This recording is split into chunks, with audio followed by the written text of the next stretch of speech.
வணக்கம். ஜனநாயகன்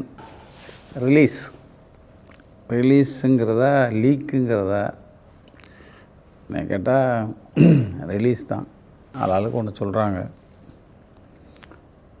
ஆனால் இது விஜய் செஞ்சுக்கிட்ட தற்கொலைன்னு ஒருத்தர் சொல்கிறாரு. ஆதவங்கிறவர் கொஞ்ச நாளைக்கு முன்னாடி அவங்க வில்லிவாக்கம் தொகுதியில் தான் இன்றைக்கி விஜய் திருநெல்வேலியில் இந்த ஜனநாயகன் திரைப்படம் யாரால் முடக்கி வைக்கப்பட்டிருக்கிறது என உங்கள் எல்லோருக்கும் தெரியும் அப்படின்னு திருநெல்வேலியில் சொல்கிறாரு.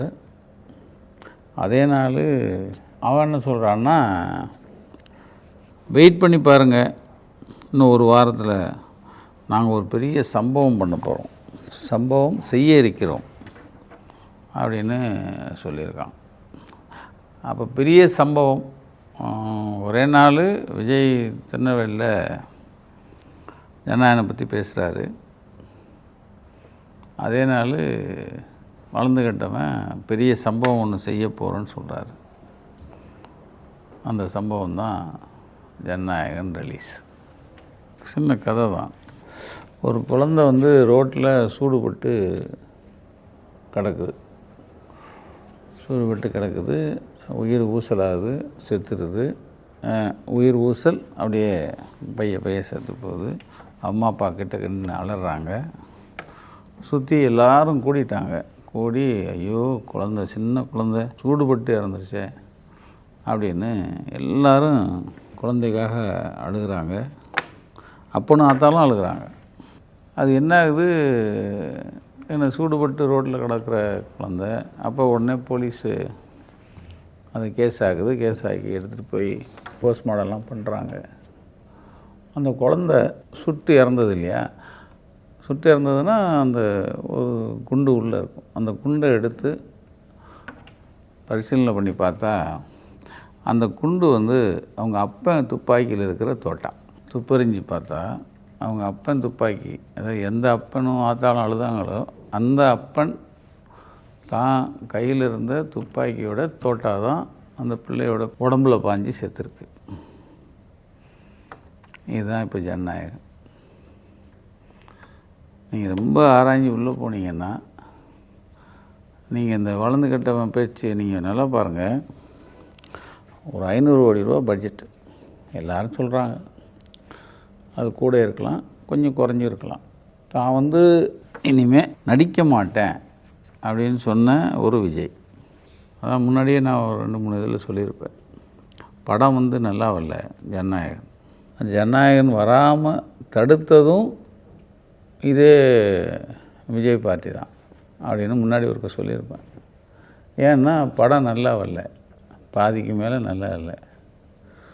அப்போ எனக்கு ஒரு பெரிய நடிகர்கிட்ட பெரியவர்கிட்ட கேட்டிருந்தேன், இப்படி நல்லா வரலன்னா என்ன பண்ணுவீங்கன்னு கேட்டப்போ இது முன்னாடி சொல்லியிருந்தேன், ரீஷூட் பண்ணோம். இன்றைக்கி கூட காலைல பார்த்தேன், இன்றைக்கி ஒரு பேப்பரில் பார்த்தேன், ஒரு படம் பாதிக்கு மேலே ரீஷூட் பண்ண வேண்டியது. சல்மான் கானா ஏதோ ஒருத்தர் பாதிக்கு மேலே படங்களை ரீஷூட் பண்ண வேண்டியிருக்கு, பண்ண ஒத்துக்கிட்டாரு அப்படின்னு சொன்னாங்க. அது மாதிரி பாதிக்கு மேலே படங்கள் ரீஷூட் பண்ணணும். அதெல்லாம் பண்ண முடியாது. ஏன்னா அவர் தான் பெரிய லட்சியத்தை நோக்கி சிஎம் சேரு அந்த மாதிரி கனவுல போயிட்டதுனால பண்ண மாட்டேன்னு சொல்லிட்டாரு. அப்படிங்கிறனாலேயே இந்த பார்த்திங்கன்னா அந்த படம் ஜனவரியிலேருந்து அப்படியே இழுத்துக்கிட்டு இன்றைக்கி வரைக்கும் 3 மாதம் ஆச்சு. அந்த இழுவைக்கு பின்னாடி விஜய் அன்போ தான். அது பட்ட வருத்தனமாக தெரிஞ்சு போச்சு. நம்மளும் அந்த கரூரை கூட ஜனநாயகன் ஷூட்டிங் தான் நம்ம ஆரம்பத்தில் சொன்னோம். அதனால் அது வேறு அவங்களுக்கு மிகப்பெரிய பிரச்சனையாகி அதெல்லாம் மாற்றி அமைக்கிறதுக்கே அவங்க கொஞ்சம் டைம் எடுத்துக்கிட்டாங்க. ஆனால் தான் இனிமேல் நடிக்க மாட்டோம் அப்படிங்கிறதுனாலேயே இனிமேல் சினிமா நமக்கு உதவாது, தனக்கு உதவலைன்னா உடச்சே தீர்த்துருவோன்னு சொல்லுவாங்கள்ல, அது மாதிரி தனக்கு இனிமேல் சினிமா கிடையாது அப்படின்னு முடிவு எடுத்ததுனால ஏன் விஜயே இதை ரிலீஸ் பண்ணியிருக்கக்கூடாது அப்படிங்கிற கேள்வி நிறைய பேருக்கு இருக்குது. ஏன்னா இப்போது ஒரு சினிமா உலகத்துடைய கற்பு நெறிய இன்றைக்கி பதம் பார்த்துருச்சு. நான் சினிமாவுக்கே வரமாட்டேன், நான் சினிமாவை நடிக்க மாட்டேன், இதுதான் கடைசி படம் அப்படின்னு சொல்லிட்டு தான் சார்வால் வெளியே வந்தார். அப்போ வெளியே வந்த பிறகு இந்த சினிமா நாசமாக போட்டோம் அப்படின்னு சொல்லி, ஏன்னா மகாதேவியில் நம்ம பிஎஸ் வீரப்பா சொல்லுவார், இந்த நாடும் மக்களும் நாசமாக போகட்டும் அப்படிம்பார். அது மாதிரி இந்த சினிமா இனிமேல் நமக்கு இல்லை, நான் இனிமேல் நடிக்க மாட்டேன், அப்போ இந்த சினிமா நாசமாக போட்டோம் அப்படிங்கிறதுக்காக கூட இதை பண்ணியிருக்கலாம். ஏன்னா இந்த புத்தில் அந்த பாம்பு இருக்குங்கிறது எல்லாருக்கும் தெரியும். இல்லை ரெண்டாவது, ஒருவேளை நம்ம அவன் ஒரு சர்வே எடுத்துருப்பாங்கல்ல, நம்ம தோற்றுருவோம், தோற்றுட்டா பனையூர்லேயே உட்காந்துருக்க முடியாது என்ன. அப்போ மறுபடியும் சினிமாவுக்கு போகணும் அப்படின்னா என்னால் இவ்வளோ பெரிய லாஸு, இந்த படம் அப்படி வெளியே வந்துருச்சு, அது நானே பொறுப்படுத்துக்கிறேன், அதனால் அந்த படத்தை நான் திருப்பி நடித்து தரேன், அதாவது இது மாதிரி அந்த பாதிக்கப்பட்டவங்களுக்கு நஷ்டப்பட்டவங்களுக்கு படமாக நடித்து தரேன் அப்படின்னு சொல்லி சினிமாவுக்குள்ளே மறுபடியும் உள்ளே வர்றதுக்கான வழியாக கூட இதை வச்சுக்கலாம். மொத்தத்தில் தலை குனிய வேண்டிய ஒரு திருட்டு. நக்கீரன் அதை வன்மையாக கண்டிக்குது. ஏன்னா ஒரு 1000 பேர் 2000 பேர் பங்கெடுக்கிற ஒரு சினிமா, பாடுபடுற உழைப்பை கொடுக்குற ஒரு சினிமா, அந்த சினிமாவை தன்னுடைய சுயநலத்துக்காக நீங்கள் இதை வெளியே விட்டாங்க பாருங்கள், அவங்கள இந்நேரம் கைது பண்ணியிருக்கணும். எப்படி கரூர் 41 பேரை விஜய் கொண்டுட்டு வந்த பிறகும் இன்னமும் கரூர் மாதிரி ஒரு கரூருக்கு நீதி கிடைக்கணும்னு சொல்லிட்டு இருக்காங்களே, அது மாதிரி அப்பயே ஒரு தண்டிக்கப்பட்டிருந்தால் இன்றைக்கி இப்படி ஒரு சினிமாவுக்கு ஒரு கேடு வந்திருக்காது. இது சினிமாவுக்கு வந்த கேடு தான், ஜனநாயகனுக்கு வந்த கேடு இல்லை, சினிமாங்கிற ஜனநாயகத்துக்கு வந்த கேடு. ஆனால் சந்தேகம் வலுக்கிறதுக்கு காரணம் எல்லாருமே, நான் மாத்திரம் இல்லை, நான் லேட்டு உங்கள்கிட்ட சொன்னது, எல்லாரும் சந்தேகப்படுறது விஜயும் ஆதவ். விஜய் தான் பொறுப்பு. ஏன்னா அவன் நீங்கள் அன்றைக்கி முந்தா நாளாக வளர்ந்துக்கிட்டவன் வீல்னு கத்துனான் பாருங்கள். மத்திய அமைச்சர் பாஜக அமைச்சர் முருகனும் துணை முதல்வர் உதயநிதியும் 2 பேர் சேர்ந்து தான் இந்த படத்தை வெளியிட்டாங்க அப்படின்னு கத்துனான்ல. அதுக்கடுத்து அந்த வாய்ஸு இன்னும் அதுக்கடுத்து வரவே இல்லை, பார்த்தீங்கன்னா தெரியும். அதுக்கப்புறம் அவங்க பேசவே இல்லை. அதே மாதிரி பெரிய பெரிய நடிகர்கள், வெளி மாநிலங்களில் இருக்கிற நடிகர்கள் எல்லாருமே இதை கண்டிச்சிட்டாங்க. ஆனால் சம்மந்தப்பட்டவங்க மாத்திரம் இது வரைக்கும் பேசலை. சைக்கிள் ஓட்டுறான், கன்னியாகுமரியில் போய் சைக்கிள் ஓட்டுறாங்க அவன். நான் கூட கேட்டேன், ஐயோ சின்ன சைக்கிளாக விசிலான்னு கேட்டேன் அன்றைக்கி யார்கிட்டயோ. ஏன்னா சைக்கிள் ஓடிட்டுறான் நேற்று, அது பாதுகாப்பு இல்லைம்பாங்க, பாதுகாப்பு கொடுத்தா சைக்கிள் ஓட்டுறாங்க. ஐயோ கொடுமை எங்கே போய் சொல்ல. இப்போ 500 கோடி சார், இது போர்க்கால நடவடிக்கை எடுத்து, ஏன்னா சுற்றி முற்றி பார்த்தா ஒரு 10-12 பேர் தான் சார் இருப்பாங்க அந்த சம்மந்தப்பட்டவங்க, ப்ரொடியூசரு, கோ ப்ரொடியூசரு, டைரக்டரு, அந்த நடிகர், அதுவும் உச்ச நடிகரில் உச்சத்தை தொட்ட நடிகர், அப்புறம் எடிட்ரு, இது எல்லாம் டோட்டல் பண்ணால் 10 பேர் 12 பேருக்குள்ளே வரும். 12 பேரையும் இன்றைக்கி உட்கார வச்சுருக்கோணுமா, லாக்கப்பில் கொண்டு உட்கார வச்சு முட்டி தட்டி யார் ரிலீஸ் பண்ணா? இந்நேரம் வந்திருக்கணும். 5 பேரை பிடிச்சதா சொல்கிறாங்க, இந்நேரம் சொல்லியிருக்க வேணாமா? கேட்டால் பரவிருச்சு. 500 கோடி நாசமாக போச்சு. அந்த ப்ரொடியூசர் கூட ஒரே ஒருக்கு தான் பேசினார் போல். அதுக்கப்புறம் அவரும் பேசலை. இந்த கூட ஒருத்தர் இருப்பான் விஜய் கூட, ஜெகதீஷ்னு ஒருத்தன், அவன் பயங்கர அக்யூஸ்டு. நீங்கள் பார்த்தீங்கன்னா இன்றைக்கு வரைக்கும் வாயே பேச மாட்டான். எனக்கு அந்த அவன் மேலேயும் சந்தேகம் வருது. என்ன அப்படின்னா, விஜய் ஒரு கணக்கு போட்டா அப்படி நம்ம வந்தால் அவ்வளோ கூடுது, இனிமேல் அது பூரா ஓட்டா மாதிரி நம்ம ஸ்ட்ரைட்டாக சிஎம் தான் அப்படின்னு நினச்சா, இப்போ பார்த்தா என்னடா வெயிலும் கீழுமா அலைய விட்றாங்க அவங்க.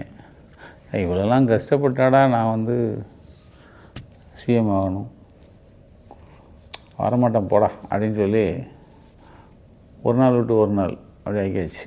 விஜய் வந்து எங்கே இருந்து ஆரம்பம், அந்த இறங்கு முகம் கரூரில் ஆரம்பித்தது. அதுக்கு முன்னாடி விற்கிற வண்டி மதுரை, திருச்சி, நாமக்கல், இது எல்லாரையும் கூட்டத்தில் பூரா இலவு விழுந்துகிட்டே இருந்திருக்கு. அதை யாருமே பெருசாக எடுத்துக்கல. ஏன்னா நம்ம எழுதணும் எல்லாம் இருந்துச்சோம், ஆனால் ரொம்ப பெருசாக எடுத்துக்கலன்னா கூட்டம் வருது. அவங்களுக்கு என்னாச்சு, ஓ சாவு விழுந்தால் பெருசாக எடுக்க மாட்டாங்கன்னு அவங்களுக்கு ஒரு தைரியம் வந்துச்சு.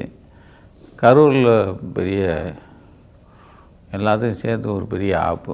கரூர் ஜனநாயகம் ஷூட்டிங்கில் 41 பேர் செத்தது. அது நக்கியனுடைய மிகப்பெரிய ஒரு பதிவாக நம்ம பண்ணோம். ஏன்னா இது ஜனநாயகம் ஷூட்டிங்கு, இவன் அதுக்காக தான் எடுக்கிறான். அதுக்காக தான் பெண்களை, ஆண்களை எல்லாரையும் மனித செயின் போட்டு யாரையும் வெளியே விடலை. உள்ளே பிரிங்கி அவன் செத்து கிடக்கிறான். அந்த நேரமும் இவனை அதை கவலைப்படாமல் போனது, இது எல்லாத்தையும் ஷூட்டிங்காக எடுத்ததுங்கிறத நம்ம எக்ஸ்போஸ் பண்ணோம். அதோட வீட்டுக்குள்ளே போனவன் 4வது நாள் செத்தவன் பேசுகிற மாதிரி ஒரு பேச்சு வந்துச்சு. அப்புறம் 1 மாதம் வெளியே வரல. அதுக்கப்புறம் பாதிக்கப்பட்டவங்கள ஊருக்கு போய் கேட்க போகிறாருன்னாங்க. அவன் கேட்க மாட்டான்னு நம்ம தான் சொல்லிக்கிட்டே இருந்தோம், இனிமேல் வெளியே வர மாட்டான். அப்புறம் அந்த குடும்பத்துக்காரங்கள்லாம் வர வச்சு ஸ்டார் ஹோட்டலில் பாவப்பட்ட ஜனங்க, அதில் ஏதாவது நமக்கு அவ்வளோ ரூபா தரோம், 20 லட்சம் ரூபா தலைக்கு படிக்க வைக்கிறோம், எதிர்காலம் உங்கள் வீட்டில் என்ன இளவு சடங்கு, காது குத்து, பிறந்த நாள் எல்லாத்துக்கும் நாங்களே பார்த்துக்குறோம் அப்படிங்கிற உறுதிமொழியெலாம் கொடுத்து அவங்கள என்னமோ ஐஸ் வச்சாங்க. ஆனால் அதுவும் அவனுக்கு இறங்கு முகமாக தான் போச்சு வெளியே. அதுக்கடுத்து அவனுடைய துணைவியார் சங்கீதாம்மா, அவங்க மேலே ஒரு டைவர்ஸ் கேஸு அது ஃபைல் பண்ணாங்க செங்கல்பட்டில். அது இன்னும் அப்படி இன்னும் வேறு அதில் பாதாளத்துக்கு போச்சு. அதில் வேறு பெண்கள் தினம், அதில் பிப்ரவரி மாதம், அது ஒன்றும் ஒருத்தே கிடையாது, யார் பொண்டாட்டியே அப்படின்னு சொல்லிவிட்டான். அது இன்னும் வேறு அவனுக்கு இறங்கு, அப்படியே இறங்குச்சா, ஒருத்து கிடையாது. அந்த அம்மா டைவர்ஸ் போகுது. அடுத்த நாள் திரிஷாவை கூப்பிட்டு ஒரு கல்யாணத்துக்கு வரான். திரிஷா முன்னாடி இறங்கி போகுது, பின்னாடி சேலையை பிடிச்சிட்டு வருவாங்கல்ல, அது மாதிரி அப்படியே பொக்கையை பிடிச்சிக்கிட்டு ஒரு ஏவலாளி மாதிரி போனது. அது இன்னும் வேறு, அது என்ன. அதுக்கப்புறம் கூட அந்த அந்த அவன் ரசிகைங்கிற பேரில், ஐயோ கொடுமை பயவுலே. ஏன்னா அக்கா இருப்பேன், தங்கச்சியாக இருப்பேன், பொண்டாட்டியாக இருப்பேங்கிறா. எதால் அடிக்கிறது? நேரம் அடித்து வெள்ளக்கமாறு பிஞ்சிருக்கணும், ஆகலை.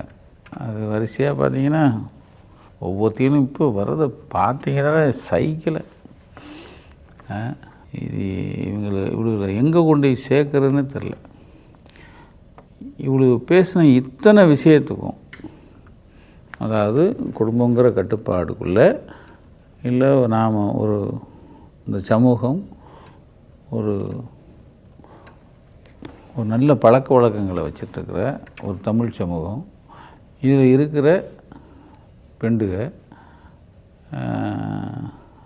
அதில் இருக்கிற எல்லாரையும் நான் சொல்லலை. இந்த பேசு நாடுகளில் வரம்பு மீறி அவளுக்கு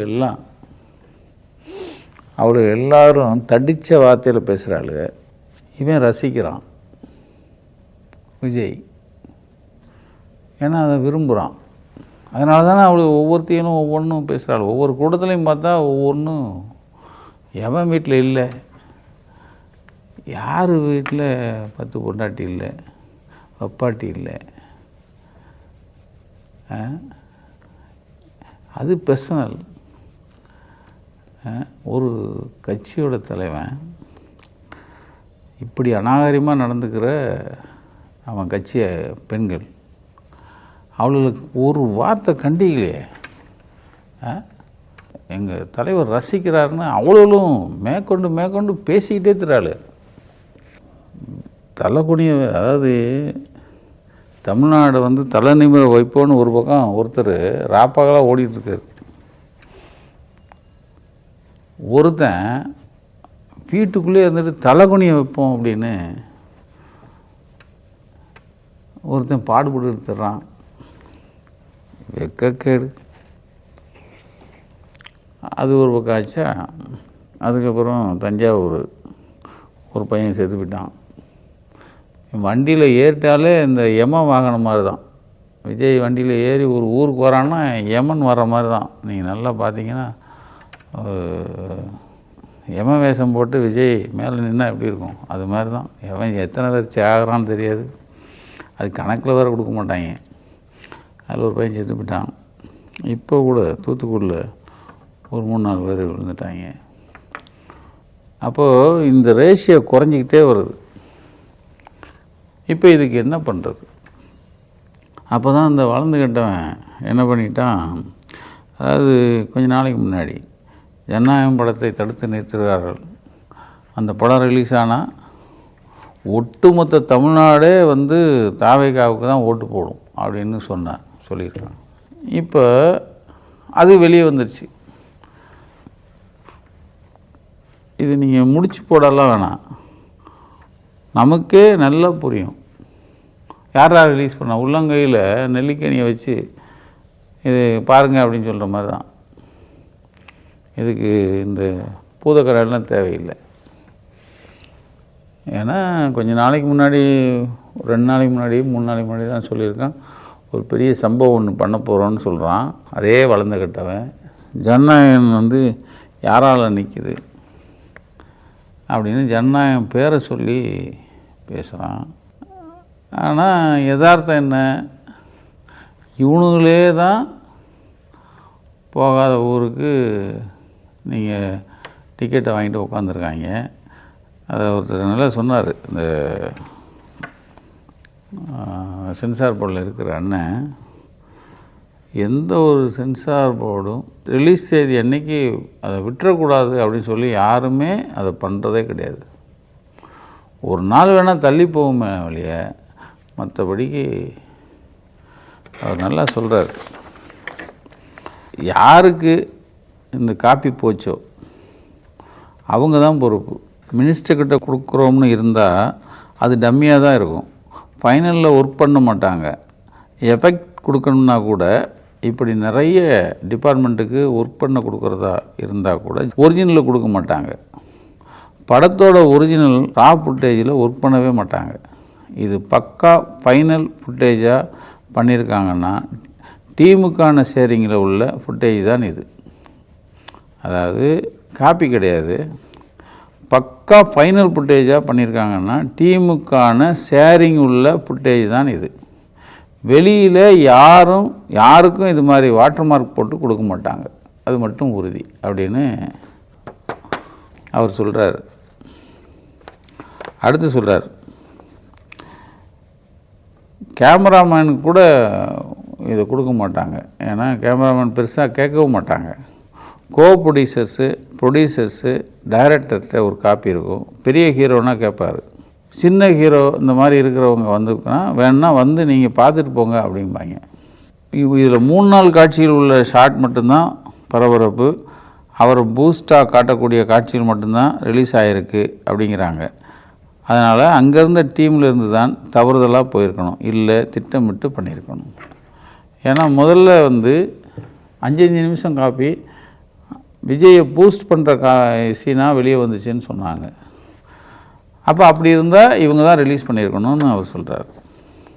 அதோட சென்சாருக்கு கொடுத்ததில் வாட்டர் மார்க் இருக்கும். பர்டிகுலர் டயத்தில் நாங்கள் மும்பையில் படம் பார்த்தோம்னா எந்த டைம் பார்க்குறோமோ அவர் சொல்கிறார். அதாவது சென்சார்லேருந்து லீக் ஆகாது, எங்கே வெளியே போகாதுங்கிறதுக்கு அவர் சொன்ன காரணம், சென்சாருக்கு கொடுத்ததில் வாட்டர் மார்க் இருக்கும். பர்டிகுலர் டயத்தில் நாங்கள் மும்பையில் படம் பார்த்தோம்னா எந்த டைம் பார்க்குறோமோ அந்த டைம் மட்டும்தான் ஹார்ட் டிஸ்க் ஓப்பன் ஆகும். அதுக்கு பிறகு அந்த கேடிஎம் லைசன்ஸ் வேலை செய்யவே செய்யாது. என்கிரிப்டட்னு அதுக்கு பேர். அந்த ஹார்ட் டிஸ்க் ஓப்பன் ஹார்ட் டிஸ்காக இருக்காது.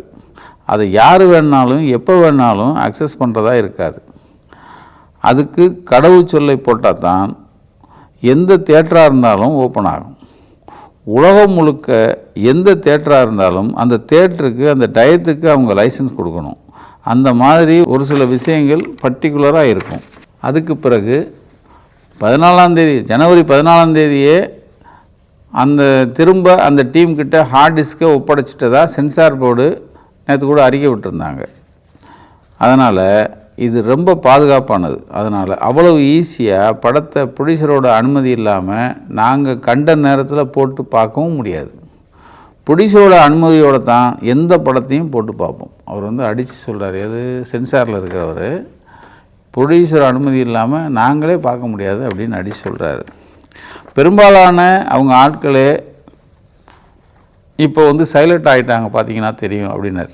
சம்மந்தப்பட்டவங்க யாருமே விஜய் இன்றைக்கி வரைக்கும் வாங்கி திறக்கலை, ரஜினி சார் திறக்கிறாரு, கமல் சார் திறக்கிறாரு, எல்லா பெரிய பெரிய நடிகர்லாம் திறக்கிறாங்க. சம்மந்தப்பட்டவர் முதல் வாய் திறக்கலை. தெரில அவர் ஏன் திறக்கலைன்னு தெரியாது. அன்றைக்கி கூட பார்த்தேனே கேட்டேனே, திரிஷா வீட்டுக்கு வெடிகுண்டு மிரட்டல், மோப்பனாய் வீட்டுக்கு போகுதுன்னு படித்தேன். விஜய் சொல்லும்போது திரிஷாவும் ஞாபகத்துக்கு வராங்க. அதனால் அந்த செய்தி உள்ளே வந்துருச்சு. நேற்று மதியம் அவங்க ஆட்களே சைலண்ட் ஆகிட்டாங்க. விஜயோட ஆதரவாளர்களே சைலண்ட் ஆனதுக்கு இப்போ சந்தேகம் யார் மேலேயும் நீங்களே பார்த்துக்கன்ட்டார். நேற்று மதியம் வரைக்கும் கொந்தளித்து இருந்தாங்கல்ல, இன்றைக்கி சைலண்ட் ஆகிட்டாங்க. ஏன்? எதனாலன்னா அவங்களும் நம்ப தொடங்கிட்டாங்க. படத்தோட ப்ரொமோஷனுக்காக தான் படத்தோட டீமே அதை வெளியிட்டிருக்குமோ அப்படின்னு 3-4 ஷாட் மட்டுமே திரும்ப வந்துகிட்ருக்கு. அதுவும் விஜயை பில்டப் பண்ணுற ஷாட் மாத்திரமே வந்துகிட்ருக்கு. அதனால் விஜயோட ஆட்களே சைலண்ட் ஆகிட்டாங்கங்கிறாங்க. அதனால தான் டீமே வெளியிட்டிருக்குமோங்கிற டவுட்டு விஜய் ரசிகர்களுக்கே ஏற்பட்டுருச்சு. அதனால் நேற்று மதியமே அமைதியாகிட்டாங்க. நேற்று மதியம் வரைக்கும் தலைவரை ஒழிக்க பார்க்குறியா, கவுக்க பார்க்குறியா, பல பேர் பேசிகிட்டு இருந்தானுவோம். எக்ஸ்ட்ராவாக வீடியோவும் போட்டுட்டு இருந்தானுவோம். இன்றைக்கி மதியத்தில் இருந்து சைலண்ட் ஆகிட்டானுவோம். இந்த பக்கம்தான் நிறைய செய்திகளில் பார்த்துருப்பீங்க, டிஎம்கே தான் நீங்களே பண்ணிவிட்டு எங்கள் மேலே பழிய போட்டிருக்கீங்கன்னு பேசிகிட்டு இருந்தாங்க. பிஜேபி பெருசாக எதிர்ப்பு தெரிவிக்கலை. வினோத் பி செல்வம் மட்டும்தான் ஆதவர்ஜுனா அனாவசியமாக பழிய போடுறாப்புல, இதை ஆதவர்ஜுனாவே வெளியிட்டிருக்க வாய்ப்பு இருக்குது அப்படின்னு சொல்லியிருக்காப்புல. அதனால் அவருடைய சொல் பெருசாக எடுபடல. இப்போ லேட்டஸ்ட்டாக எடிட்டர் அவங்க தரப்பு வந்து ப்ரெஸ் மீட் வச்சு சொல்லியிருக்காங்க. அதாவது ஏன்னா யாருமே இப்போ இந்த ஜனநாயகனுடைய படம், ஜனநாயகனுடைய ரிலீஸு, ஜனநாயகனுடைய லீக்கு, இது ஒட்டுமொத்த சினிமாவுடைய கற்ப சூறையாடின மாதிரி தான். நான் ஆரம்பத்தில் சொன்ன மாதிரி தான், கற்பே சூறையாயிட்டான். அதாவது அவங்கவுங்க சுயநலத்துக்காக கற்ப சூறையாடினது இருக்குல்ல, எவ்வளோ பேர் வாழ்க்கையில் இனிமேல் வந்து நம்பி படம் எடுப்பாங்களா? இந்த படம் எங்கேருந்து எப்படி லீக் ஆகுன்னு தெரியாமல் படம் எடுப்பாங்களா? முதல்ல படம் எடுக்க வருவாங்களா? இந்த டைரக்டர் எவ்வளோ பாடுபடுவார்?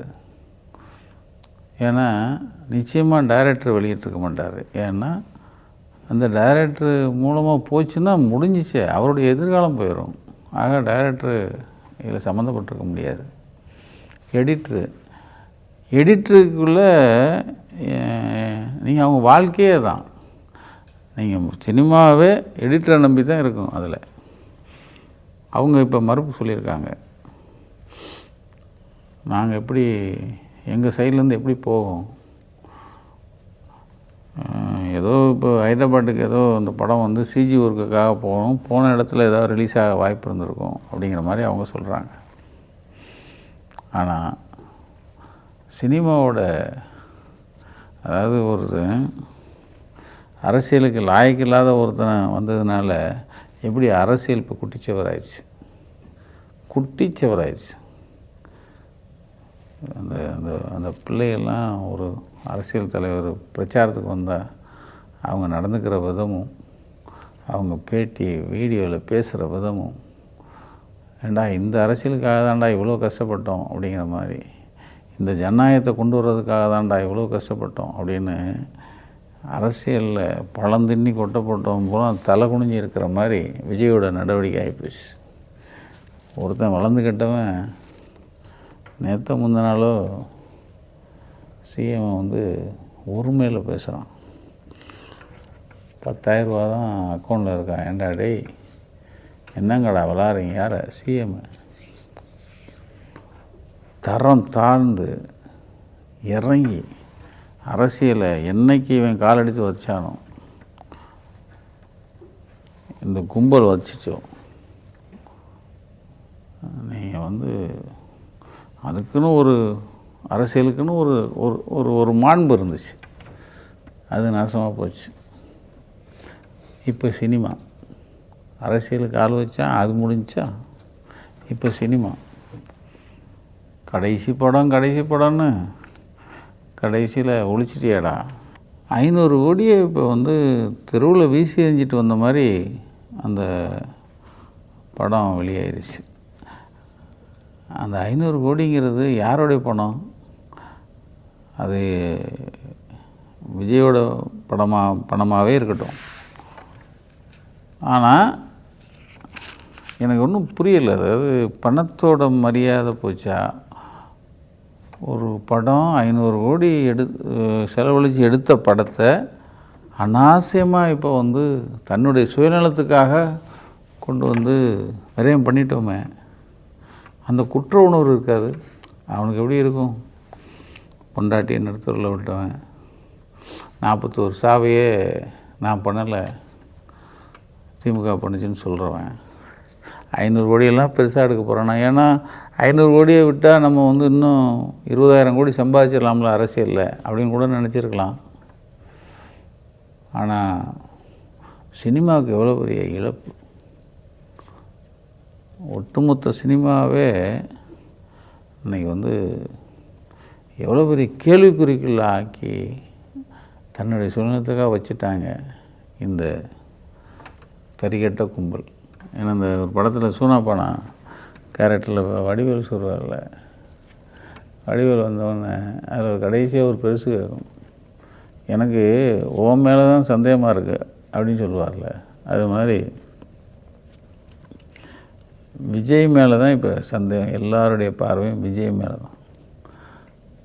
ஆதவ் அர்ஜுனாங்கிற அந்த வளர்ந்துக்கிட்டவன் இருக்கான் பாருங்கள், அவனும் இதுக்கு பின்னணியில் இருக்கான். ஜெகதீஷுங்கிறவனும் பின்னணியில் இருக்கான். ஏன்னா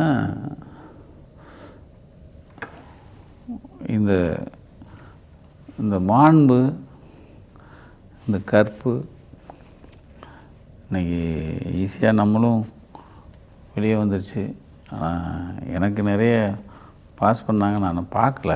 ஏன்னா எனக்கு வந்து இந்த மொகரையை பார்க்கணுங்கிற எண்ணமே கிடையாது. நமக்கு தான் ஒரிஜினல் படத்தையே பார்த்துட்டோமே, பகவந்த் கேசரின்னு ஒரு ஒரிஜினல் படத்தையே பார்த்துட்டோம். அதனால் இந்த முகரை பார்க்கணுங்கிற எண்ணம் இல்லை. ஆனால் எல்லாரும் கூனி குருவி போய் நிற்கிறாங்க, சினிமாக்காரங்க எல்லாரும். உங்கள் சுயநலத்துக்காக ஒரு பெரிய ஒரு சினிமா உலகத்தை சேர்ந்த எத்தனையோ லட்சம் பேர் இதை நம்பியிருக்கான். அவனை பூரா நடுத்தரு கொண்டு வந்துட்டீங்களாடா அப்படின்னு அவன் எல்லாருமே மண்ணை வாரி தூத்துறான். டேய், நீங்கள் நாசமாக போயிடுவீங்க. நாமளும் இந்த படம் ரிலீஸ் ஆனது இல்லை லீக் ஆனது நக்கீரன் ஏற்றுக்கலை.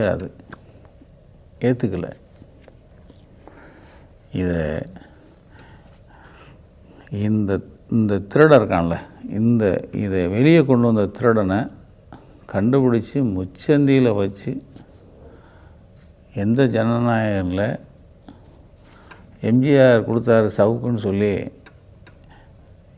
அந்த கதாநாயகன் விஜய் சவுக்கை வச்சு அடிக்கிறானோ, அதே சவுக்கை வச்சு இதை வெளியில் கொண்டு வந்தவங்கள அதே சவுக்கால் முச்சந்தியில் வச்சு அடிக்கணும்.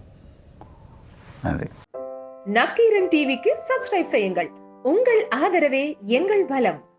ஆசிரியர்களுக்கு நண்பனாகவும் மாணவர்களுக்கு ஆசானாகவும் திகழும் தேர்வு வழிகாட்டி. ஒவ்வொரு பாடத்திற்கும் அனுபவமிக்க ஆசிரியர்களின் துல்லியமான தெளிவான விடைகள். CNC இருக்கு, தேர்வு பயம் எதற்கு? இது தீரன் பப்ளிஷிங் ஹவுஸ் விற்பனை வெளியீடு.